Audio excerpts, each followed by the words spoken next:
No caso de Abraão, eu na minha leitura, né, eu gosto muito quando você fala das fofocas espirituais, né, porque você fala assim, eu não tenho certeza, né, são as fofocas que estão chegando. Então eu sou adepto de uma fofoca que, como Abraão vinha de Ur dos Caldeus e ali tinha essa prática de sacrifício do filho, Deus queria fazer um teste com ele para ver se ele ia se submeter com isso, até o ponto que quando Isaac pergunta pra ele, ô pai, cadê o cordeiro pra gente sacrificar? Aí em vez do pai falar, hoje o cordeiro é você. Aí o filho ia falar, mas vista-se com essa pelezinha. Bota essa roupinha aqui. Né? Eu tenho uma notícia boa e uma ruim. É verdade. Então, assim, tem um detalhe que eu acho interessante na narrativa ali no Gênesis, que ele fala assim, Deus proverá. Então, aí depois, Abraão fica conhecido como o pai da fé. Por quê? Porque ele creu que Deus não ia fazer aquilo, que Deus ia dar uma provisão, né? E ele usa até essa expressão, Jeová Jirê, que a gente chama, né? Que é o Deus da provisão. E aí, quando ele vai sacrificar, ele pensando, caramba, não vai prover não? Aí Deus apresenta o cordeiro que estava ali preso no arbusto, e isso seria um prenúncio de Jesus como esse cordeiro de Deus, né? Que vai tirar o pecado do mundo. E aí ele tá ensinando a humanidade, ó, os outros deuses gostam de sacrificar o filho. Eu não gosto, eu não vou pedir o seu filho, eu vou sacrificar o meu filho em favor da humanidade. Então eu leio essa história, dentro dessa fofoca que me contaram, como se fosse esse prenúncio do Cristo e Deus testando Abraão para ver se ele realmente ia acreditar que Deus não era um devorador de criancinhas como os demais, né? Como Moloque e os outros, né?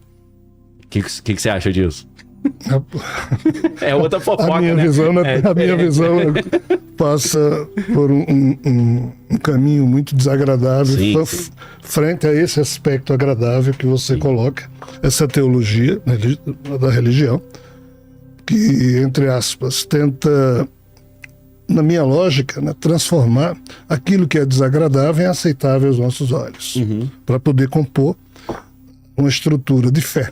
Eu respeito, tá? Mas não ratifico, e não é exatamente isso que eu consigo anotar nos meus apontamentos e reflexões como sendo aquilo que eu penso que possa ser. É algo totalmente diferente. Então, mas assim, certeza, zero. É só... Né? Mas você nunca teve, assim, a experiência ou a tentativa de acessar os registros acásticos e tentar pegar tirar a fofoca e a espuma e acessar a informação que está ali no blockchain espiritual? Daniel, até os meus 27 anos eu era o homem mais corajoso e destemido da face da Terra. Eu, obviamente, queria descobrir muitas coisas, todos os sonhos, todas as buscas, né? Mas o problema é que quando eu comecei a, entre aspas, descobrir ou encontrar, ou seja lá o que for, nada era agradável. Esse é o meu problema. Mas porque você entrava em choque com a vontade dessas entidades? Também, mas porque aquilo que eu percebi, eles diziam, isso aqui é ouro. Um exemplo, eu olhava e dizia, desculpa, isso não é ouro. Você está me enganando. Tipo, Abraão, mata teu filho, né? Você pode ver isso como sendo uma estupidez total, mas aí, escutando o que você fala, não, é porque... É um teste. Mas ainda sendo um teste, isso é digno. Entendi. Como é que a gente pode ter um conceito sobre um Deus que faz um teste que desrespeita a condição da dignidade humana? Porque Abraão sofreu pacas durante um bom tempo, mato, não mato. E o pior, ele decidiu matar. E só não matou, segundo a própria história, porque Javé enviou um anjo. Ou seja, isso é muito violento no sentido de reduzir o ser humano a importância zero. Eu me fio Você pega ali o Antigo Testamento, você vai ver que Deus sempre condena o sacrifício humano. Quem entrega o filho, chama de abominação. Se você olhar só... O Deus da Bíblia partindo que é o Javé que está falando. A questão da mitologia judaico-cristã, o assunto se encerra exatamente nos termos em que você colocou. Mas se você vai estudar todas as ancestralidades que estão disponíveis, a gente vai entender que o Javé é o mesmo Alá dos islâmicos que surgiria depois, mas antes do Javé surgir, ou paralelo a isso, tem o Brahma hindu, que é o mesmo Javé. Eu não sei se a gente pode falar disso. Né? Assim, em religião comparada, né? Mas assim, na hora que você pega toda aquela estrutura da descendência de Adão, Sete, Enos, Cainã, Malalhael, Jared, Enoque, Matusalém, Lameque, Noé, quando você chega em Noé, você tem 3 filhos. Jafé, Sem Cã, Jafé. Shem e Cã. Via Shem, você tem Salé, Farsad, Eber. Quando Éber da origem hebreus, né? Exatamente. Quando Faleg, filho de Eber, diz: Pai, eu não vou honrar o Deus dos nossos ancestrais, Javé fica pé da vida com o comportamento de Faleg, como já havia ficado com o comportamento de Sete, filho de Adão e Eva. Tanto que a própria Bíblia diz que o primeiro a louvar Javé não foi Sete, foi Enos, ou seja, o terceiro na sequência. Tá? Quando Faleg diz a Eber que não vai honrar Javé, esse Javé aparece para Gomer, que é filho de Jafé, um dos outros filhos de Noé. Esse e Gomer conteúdo é o pai dos arianos. Tá onde esse... É do livro de Enoque? Você tira isso ou não? Não, de isso onde? aqui é você estudando as mitologias Tem que comparadas. montar o quebra-cabeça. Onde é que eu fui descobrir isso? Salvo engano meu, eu estava estudando o livro de Veles. Tá. Veles é mitologia eslava. Veles, muito provavelmente Odin. Sim. E na Se eu não estou enganado, Odin gostava de sacrifício humano, né? Bor, Thor, Odin. ele se auto-sacrificou para conseguir conhecimento e depois entrou nessa, Ele arranca o olho, mas né? por uma questão de alquimia. Então, assim, a mitologia eslava chama o universo vizinho de Prav e o nosso universo de Yav. E o Tártaro seria o Nav. E Pravda em russo deve ter a ver com isso, né? Que é verdade em russo. Né? Então, aqui há uma referência de que Ário, o pai dos eslavos, descende de Gomer, o primo de Gomer, entendi. pai dos arianos. Sim. Eslavo e arianos são etnias distintas. Então, nesse ponto... Mas se não seria da descendência de... Desculpa interromper. Da descendência de Jafé? Que Sim, dá origem... os dois. Não é... Porque essa Gomer é da descendência de Sem? Não, Gomer é de Jafé. Ah, de Jafé. Então tá bom. Então entendi. Desculpa que eu tinha... Esse é o problema. Tá. Talvez... Jafé dá origem aos europeus e tal. Europeus e claro. asiáticos. Sim. Então, Gomer, Tá. quando o ser que aparecia para a descendência de Sem, que no caso é Eber, Faleg, Tá. e o nome é Yavé, Javé, o que Sim. seja, para Gomer, aqui surgiu o nome Brahma, Entendi. entendeu? É. Ou seja, Brahma, E aí tá a conexão entre os indianos e os arianos. E tem a suástica, inclusive, o pessoal não entende isso. Quando Os Brahma- iranianos também, né? quando Brahma persa. aparece para Gomer, aqui surge a religião bramânica, Sim. os Árias, aqui surgem os Vedas. Aí, tempos depois, Brahma, o mesmo Javé, leva ou promove as invasões indo-europeias, fazendo com que os Árias saíssem ali entre o Mar Negro e o Mar Cáspio, fossem lá para onde estavam os dravidianos, que são os ancestrais da Índia, e impusessem aos dravidianos a cultura ária. Aí a mitologia torna-se ariana hindu, porque começa... Mas por que Brahma fez isso? Para disputar a devoção dos hindus que estava sendo dominada por Krishna. Olhe bem. Quando ele não consegue isso, por quê? Porque quando Brahma, que é o mesmo Javé, tá? Sim. Quando Brahma percebe que dos 5.000 templos que existiam na Índia, que louvavam a ele, e quando Krishna surge, rouba de Brahma todos esses templos, hoje só tem um que ainda homenageia Brahma, o resto todo tornou-se devoto de Krishna, porque Krishna disse para Brahma: eu sou maior que você. Sim. Então, assim, aí Brahma largou tudo que fez entre os arianos, voltou a pegar na Oriente. genealogia de Shem, quem? No tempo de Abraão. Aí foi Tá. quando você falou, Abraão vinha De Ur dos Caldeus. dos caldeus, blá, blá, blá. Ou seja, então nós estamos vendo aqui um mesmo ser, Sim. na descendência da genética que ele protegeu desde Adão, mas que se bifurcou na época de Noé. Sim. Ele tentou, não na de Cã, porque era o filho amaldiçoado. Então, Que mas deu na de origem a Jafé e na Canaã, de os Shem. cananeus. Exatamente. Então, essa confusão que a gente vê no mundo hoje, dos arianos dizerem: eu sou um povo escolhido. Aos judeus dizem: eu também sou. É a suástica versão indiana, A né? versão indiana, né? É, que tá em Exato. pezinha, não tá caída. Tá inclinado em Basquete. Aí, para complicar tudo, esse mesmo ser que já havia sido conhecido como Brahma entre os arianos, Javé entre os judeus, se apresenta aos árabes como Alá, ainda funda o Islã. Então nós estamos falando, e o próprio Alá dizia: eu sou o mesmo Deus de Abraão, de Isaac, de Jacó. Então, assim, olhando do ângulo que eu observo, Sim, sim. ok, a gente vê uma confusa situação em que, se isso for verdade, esse ser que nós entendemos como sendo o Deus bíblico, ele é tremendamente responsável pelo estado de coisas Sim. que nós vivemos aqui na Terra, de árabe odiando judeu, judeu odiando árabe, de ariano tentando ser o que Hitler pensou, queria ser, raça superior. Ninguém naquela época do Rio imaginava que iraniano e indiano também era ariano. Exatamente. Fala, pô, peraí. Então, assim, não faz sentido. Então, nesse contexto, eu não tenho a figura do Deus bíblico. Sim. Né? E é isso que eu relato nos livros e palestras que eu faço, como sendo alguém que recebe de mim o meu aplauso, o meu reconhecimento. Ao contrário, eu observo aquilo tudo com uma lamentação muito grande. Sim. Você fala muito da como o mundo foi criado, né? A Batalha dos Deuses e tal. Eu vou contar uma historinha que eu tava pensando mais cedo, que tem a ver com uma reforma que eu tô fazendo na minha casa, e vou colocar isso como se fosse uma metáfora da criação do mundo, e vou perguntar a sua opinião depois. Pode ser, Vilela? Pode, claro. Tô meio que atropelando, dando de entrevistador aqui. Vamos lá. Então, eu sou dono de um imóvel lá em Niterói. Comprei uma casa abandonada lá, tava cheio de morcego, rato, tudo. E aí comprei e tô reformando já há alguns anos, né? Eu sou o dono da obra. Eu comprei, aquele terreno é meu. Aí eu contratei um arquiteto, que na verdade são 2 arquitetos. Eu vou falar um arquiteto para ficar mais parecido com o que a maçonaria fala do grande arquiteto do universo. Só para dar uma moral pra Isa e a Clara, que são as arquitetas, né? Pra não falar, ué, que história é essa de arquiteto? Somos 2 meninos? Então vamos supor, contratei um arquiteto. Montei um projeto. Apresentei esse projeto pro meu amigo Rossini, que é o empreiteiro. E o Rossini, contratado, trabalhando junto com as arquitetas, colocou um encarregado da obra e contratou os peões de obra. E a obra tá rolando. Eu sou o dono da obra. Aí tem o arquiteto, e tem o empreiteiro, e tem o encarregado, e tem os peões. Só quem manda na obra sou eu, foi eu que contratei. Aí vamos supor que, e isso é fato, a obra tá em Niterói, eu moro em São Paulo.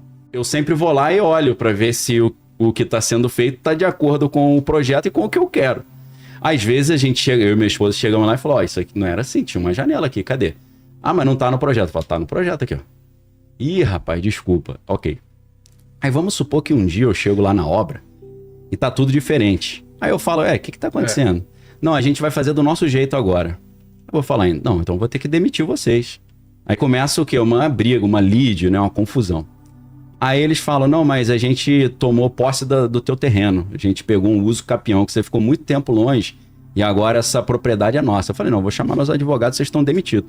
Aí eles saem dessa obra dizendo que eu sou o líder usurpador que cada hora fala uma coisa, que tinha um projeto, eles seguiram o projeto, mas eu inventei mudança no projeto. E eles começam uma campanha de difamação contra mim, dizendo que eu sou um patrão horroroso, esquizofrênico, que cada hora eu quero uma coisa e não sigo o projeto original. Eu imagino que o Criador, independente do nome que for, prefiro nem usar Yahvé, porque na Bíblia, quando Moisés fala, qual que é o seu nome? Ele fala Erie, Asher, Erie, né? Eu sou o que eu sou. Tem relação com a palavra hebraica Yahweh, né? Que é o Yahvé, mas pode não ter. Então esse ser criador, para mim, a confusão que aconteceu foi essa.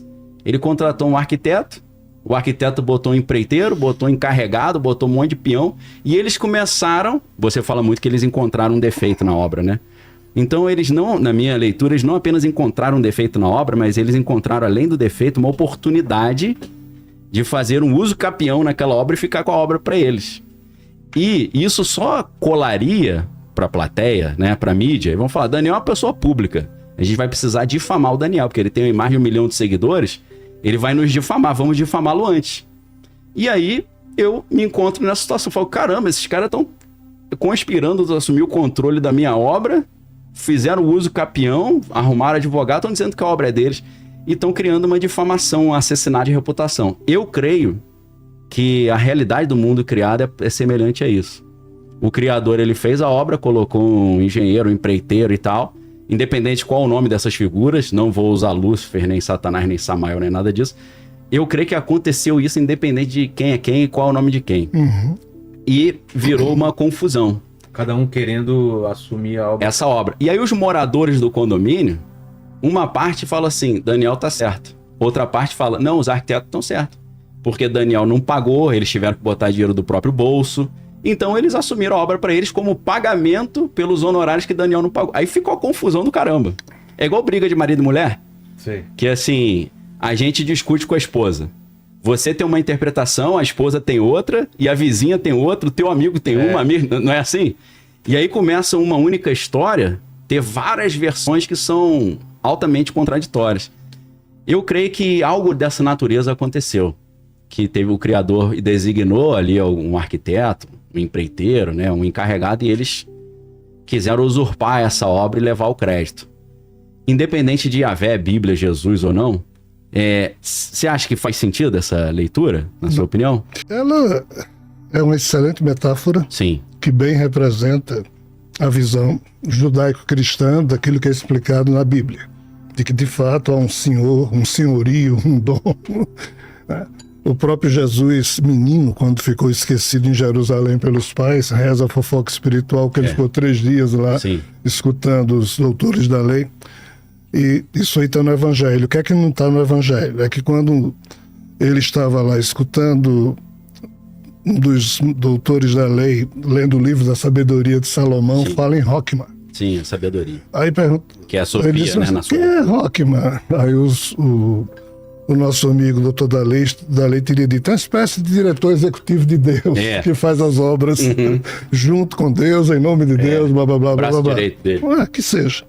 Mas assim, Daniel, respeito, é uma visão bonita. Sim, sim. Claro, nós humanos precisamos organizar os pensamentos de novo para estruturar aquilo que a gente acredita e pensa ser o melhor para a gente, e isso aí não há discussão. Sim. Mas assim, sob a perspectiva de uma filosofia mais adulta, profunda e desagradável, você delega autoridade. Isso aí você pode delegar, mas a responsabilidade você não delega nem a pau. Se cair o prédio... A responsabilidade tá? Então, assim, em termos de nós definirmos um conceito de um Deus, ou de um Criador, ou do maioral na história, tá? Nós vivemos diante de uma obra que, se você observa a natureza como ela é, independente de narrativa bíblica, só olhar para a natureza, todas as espécies nascem. Primeiro, tudo que é vivo já nasce com o germe da sua própria morte. Todas as espécies animais nascem para comer umas às outras, inclusive algumas vegetais. Tá? Schopenhauer, ele define algo como sendo um diagnóstico que ele fez observando a vida, e ele diz que a dor da presa é sempre muito superior ao prazer do predador, como se uma resultante do hábito do cotidiano, já que todo mundo mata todo mundo, mas assim, quem morre dói mais do que quem mata em termos aquela ideia, pimenta no olho dos outros não dói. Né? Então, assim, essa definição que Agostinho de Hipona deu no século IV, quando a turma dizia, Agostinho, afinal de contas, Deus é perfeito? Deus tem que ser perfeito. Onisciente, onipresente, maravilhoso, cheiroso, blá, blá, blá, charmoso. Agostinho, mas a vida é cheia de defeitos, então se conhece o fruto pela árvore, e ele diz, não, a vida não é cheia de defeitos, não, a vida é maravilhosa, e quem a partir de hoje disser que não é, vai para o inferno. Então, assim, a teologia católica meio que impôs você fazer vista grossa ao fato de que um ser amoroso, perfeito, não criaria uma vida onde a natureza já nasce doente. E indo para a ciência, a vida surgiu aqui na Terra, nosso planeta tem 4,6 bilhões de anos, cerca de 3,8 bilhões de anos a primeira molécula viva surgiu aqui, ainda que ninguém saiba de onde veio, mas tem as 3 teorias científicas, panspermia balística, dirigida, geração automática, espontânea. Os cientistas não sabem explicar o como, mas todos concordam que essa molécula-mãe apareceu há 3,8 bilhões de anos. Ela é a molécula-mãe de tudo que hoje existe na Terra. Qual o detalhe? Os primeiros fósseis dessa molécula-mãe, todos eles têm câncer. A ciência encontrou. O que implica dizer ou constatar que a vida que surgiu aqui na Terra já veio bichada, doente, o que só ratifica a visão de Schopenhauer e de outros. Então, assim, diante desse quadro, eu tenho muita dificuldade em construir uma teologia, em construir uma reflexão que poupe seja lá quem for, o dono, o Daniel da história. Ou o calculista, o engenheiro Seja lá o que for, porque a obra ela é problemática nessa perspectiva. Factualmente, ela é problemática. E assim, Rogério, eu tenho um defeito. Bem, eu tenho 337 defeitos que eu contei. Os que eu não contei ainda, estou tentando descobrir. Um deles é porque muito cedo na vida, eu fazendo pergunta aos irmãos maristas que me deram uma formação espetacular, excelente, até hoje eu guardo no meu coração, e também aos meus avós e minha mãe que me formaram. Meu pai morreu muito cedo, eu tinha 3 anos de idade, não pude conhecê-lo. Vim conhecer depois que alguém apertou um botão e essa coisa chamada mediunidade. Hoje eu pareço o bisavô dele, porque ele morreu, ele tinha 27 anos e eu tenho 66, um cara de 110. Então, assim, nessa perspectiva de fazer algumas perguntas e não ver respostas, né? Quando surgiu o conceito de transtorno cognitivo, que é algo que a gente não pode discutir, porque infelizmente existe. Academicamente está bem posto o conceito, de que é quando você cria uma narrativa para lhe satisfazer, ainda que você não possa comprovar você mesmo que aquilo é real, mas você toma como verdade para lhe satisfazer. É o famoso me engana que eu gosto. Lei para inglês ver. Então, assim, para mim, sim, a crença em Deus de qualquer forma, né, ela passa por uma pergunta: eu posso provar a mim mesmo que Deus existe? A resposta que eu dou é não. Então, como vocês muito bem explicam, isso é uma questão de fé. Perfeito, tem que ser respeitado. E eu respeito. E tenho Deus no meu coração. Tá? Agora, o Deus bíblico, sim, que é esse Deus mitológico, na hora em que a gente sai daí e percebe que o Javé é o mesmo Brahma que na mitologia ariana hindu disputa com o Vishnu e Shiva, quem dos três, antes desse universo surgir, lá fora foi quem de fato criou esse universo.